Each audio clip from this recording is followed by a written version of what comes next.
Good to go. All right, my name is Eric Hirth, and this is my presentation on feminist critique. And to start off, I was looking for a large variety of different definitions, and I wanted to go with, this one is like kind of an anti-feminism definition, and I have, I guess I'll show you them later. But to start off, my first definition from a man during the early 20th century. And feminism is exhibited by a spirit of unrest among a comparatively small number of dissatisfied women. They preach the gospel of unholy discontent. They are born agitators and clearly love a fight. They prefer war to peace, turmoil to tranquility, contention to concord, pride to humility, sophistry to truth, agnosticism to belief, and prefer to assert their own wills, live their own lives as against the precepts of all conventional morality, being moral anarchists. And like I said, I just wanted to find something that's against feminism, just to show that this is the view of feminism during that time period. And then my next one is by a woman named Susan Faludi, and she is, I have a feeling she's a feminist, because she tells it like she obviously feels it. And feminism is exhibited by a spirit of unrest. Oh, sorry, wrong one. Feminism asks the world to recognize at long last that women aren't decorative ornaments, worthy vessels, members of a special interest group. They are half, in fact, now more than half, of the national population, and just as deserving of rights and opportunities, just as capable of participating in the world's events as the other half. Feminism's agenda is basic. It asks that women not be forced to choose between public justice and private happiness. It asks that women be free to define themselves instead of having their identity defined for them time and time again by culture and their men.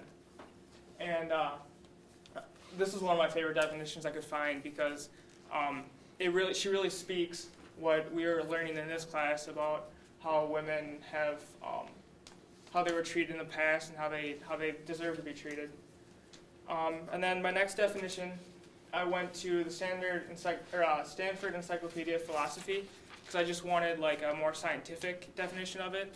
And from their site, I took two components of feminism, and it is that men and women are entitled to equal rights and respect, and women are currently disadvantaged with respect to rights and respect compared to men.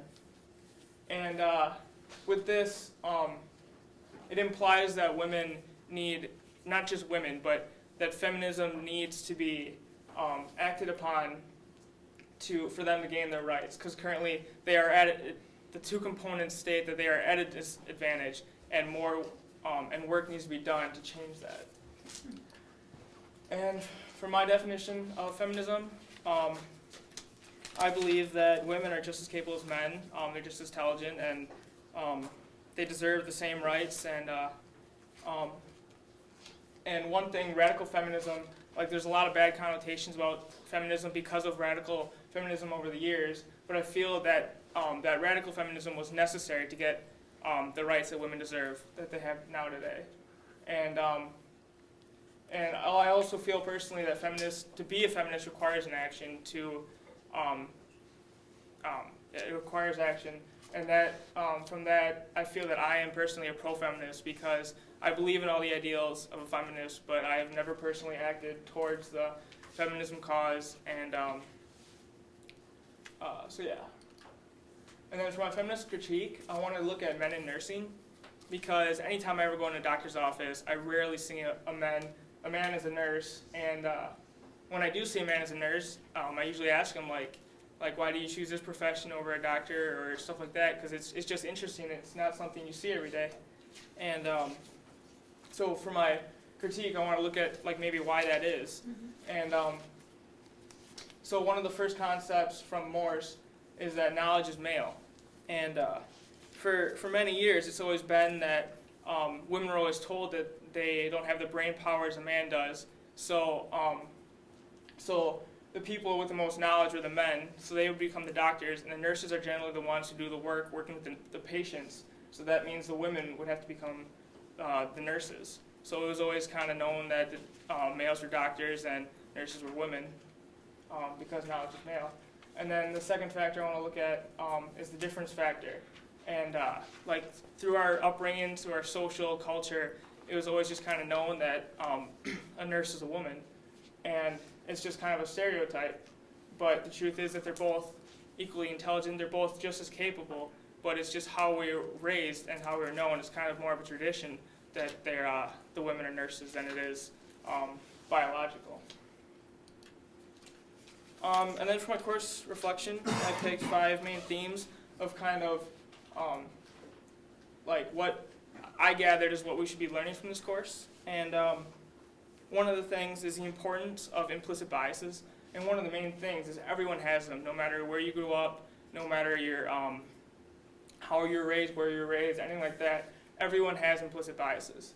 And in order to really relate us to the material we're learning, it's important to understand that we have implicit biases, and that although we may be learning about stereotypes, but we can't really relate ourselves to how we feel about the stereotypes unless we understand our implicit biases. And you can't really get past your stereotypes, your implicit biases, unless you know about your own. And the next thing I want to discuss is everyone has their own views and experiences. Right away in the first couple days of this class, we established a safe zone, and that was so we could all speak freely and so we can have great discussions to understand how everyone else feels and thinks about certain things and their own experiences. And this way we can build perspective. And so, because we only have our own experiences, and we can't understand how other people think and why they are, because they have different experiences. And that kind of keys into my next point, is the importance of diversity. And diversity is important because let's say if only male ran this world, only men ran this world, then it would only be tuned to the experiences of men. And that means that women wouldn't, the world wouldn't work very well for women because it's only coming from men. And diversity is also really important when it comes to teams, or teams or groups or projects or anything like that, because like we had one of our guest speakers come in from Lion Energy, and she told us a story about how she was her and her team were building a tractor, and then she got up into the tractor and it was too big for her.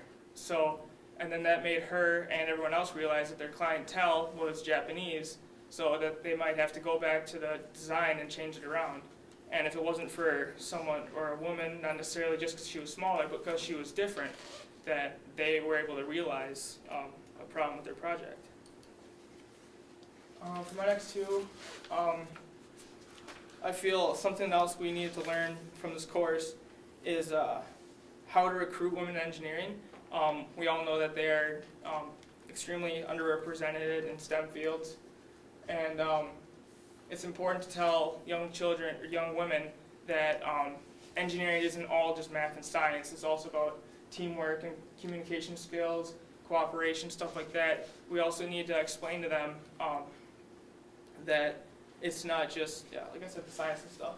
And from changing the conversation, we learned that it's men previously who have been telling like young girls about engineering, but they did it based on their own experiences, and they told them what they liked most about engineering, and that was a problem because what appeals to men doesn't always appeal to women. So we need to change how we communicate engineering to younger women. And the last theme that I feel is really important for us to learn is just like the raw history of women in science and engineering, which is the main point of the course. But it's the best way for us to learn just the raw history, for us to learn where they've gotten, or how they've gotten to where they are today, and how far they've gotten today. And I have that they're still underrepresented today, and we need to work to improve that. And I thought this was a pretty funny comic, just to finish up.